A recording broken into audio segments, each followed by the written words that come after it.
Does your bike make you sad? Does it make you always want a little bit more? Well, here's a list that I put together of the top 7 cams for your big twin 96 that'll make you have a smile on your face.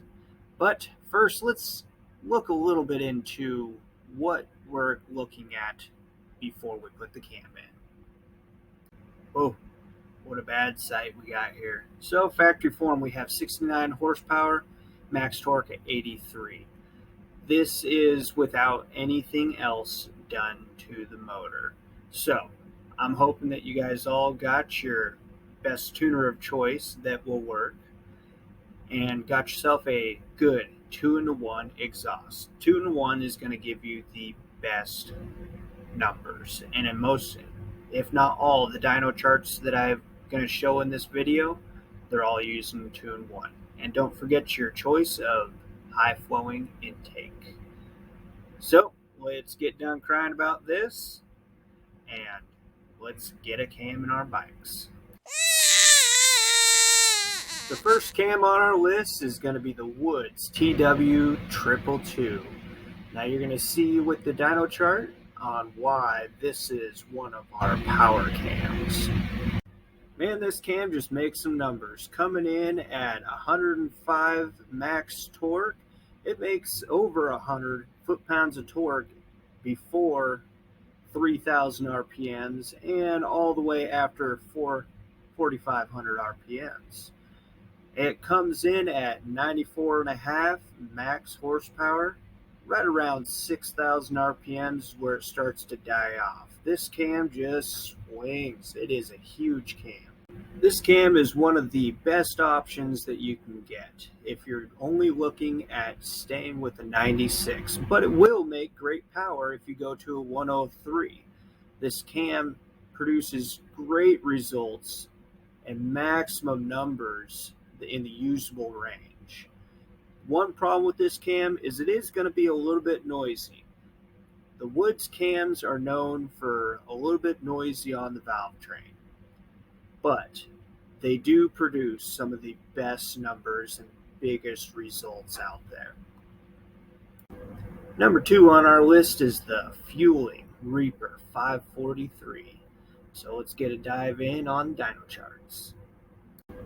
With the Fueling 543 cam, it comes in swinging right out the gate, hitting 95 foot-pounds of torque just below 3,000 RPM, and it hits its peak just below 100 foot-pounds at about 4,000 RPMs.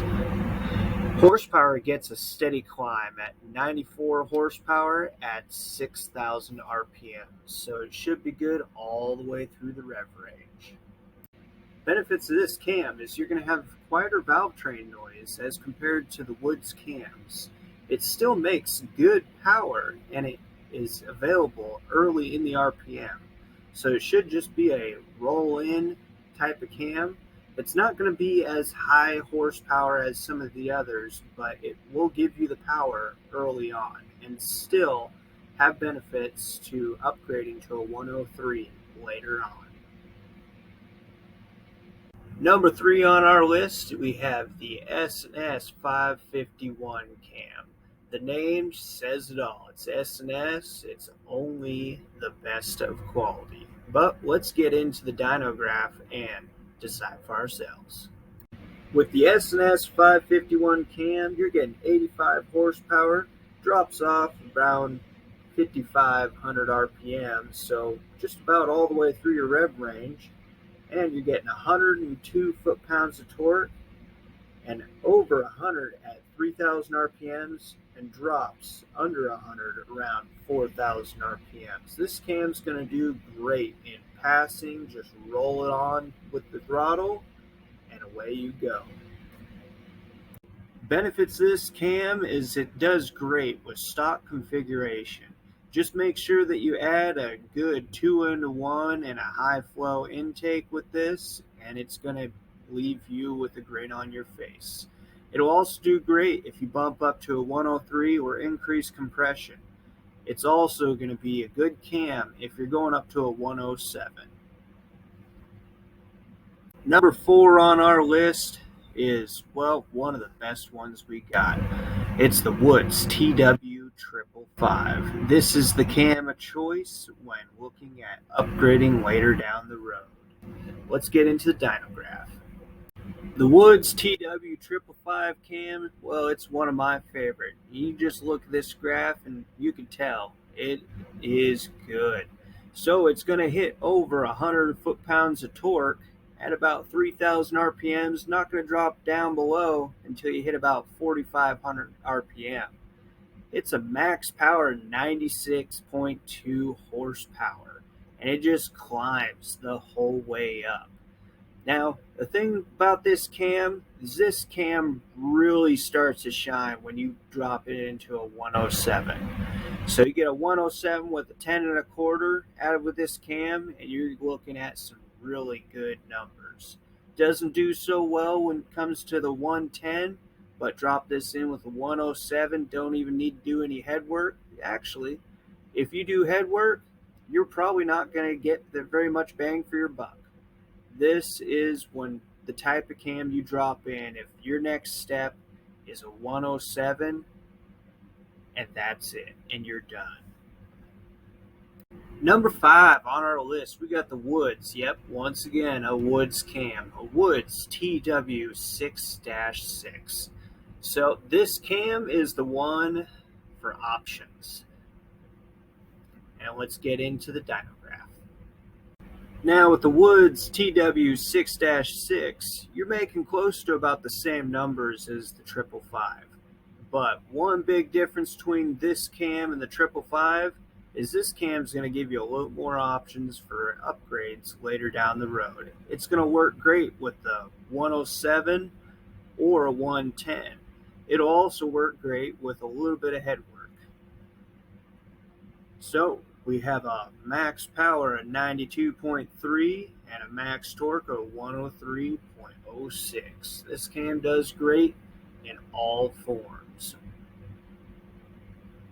Number 6 on the list, we have the S&S 585 Easy Start cams. This is primarily known as a 110 cam, but will also work with the factory 96 or the 103, but we'll have some compromises. Let me just show you that on the dyno graph. Like I said before, this cam's geared more towards the 110 that S&S also offers. But you can install this on your factory 96 without any problems.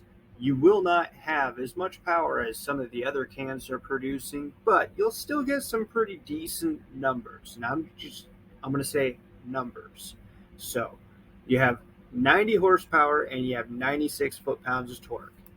Just below 4,000 RPMs is when you're going to get your 96 foot-pounds of torque. It's then going to drop drastically off after 4.5 RPMs. So you do not have the most usable range, but if your direction is that you're going to the 110 next, this cam does great with the 110. It also has the easy start lobes on it, so you do not have the need of getting compression releases on your head. It'll also save your starter. Yes, so now we're going on to number 7, the final one. The Fueling 574, the big numbers cam. So this cam, well, it's not really made for your engine. Yeah, your starter's probably going to struggle. But if you're looking at upgrading in the future and have no idea what your end wants to be and don't want to have to replace your cam ever again, this is the one for you. Let's get into the dyno. This cam on your factory 96 is going to pull over 100 horsepower and 100 foot-pounds of torque. But one thing to note on this cam is that you're not getting that 100 foot-pounds of torque until you hit about 4,000 RPMs. So, unless if you're riding on your red line, this cam might not be very good for you. But if you can learn to ride at that point while you have these upgrades, and then upgrade your bike later, This cam is going to start really shining once you start adding some displacement, add some compression, add some head work, you name it. This cam is going to respond to everything you throw at it extremely well. So this concludes the 7 list of best cams for your Factory 96, and I hope you guys all have a great day. Don't be like this guy in the video. Wear your helmet, or maybe at least put some sunblock on that head. It's going to burn. And just like that, I'm out.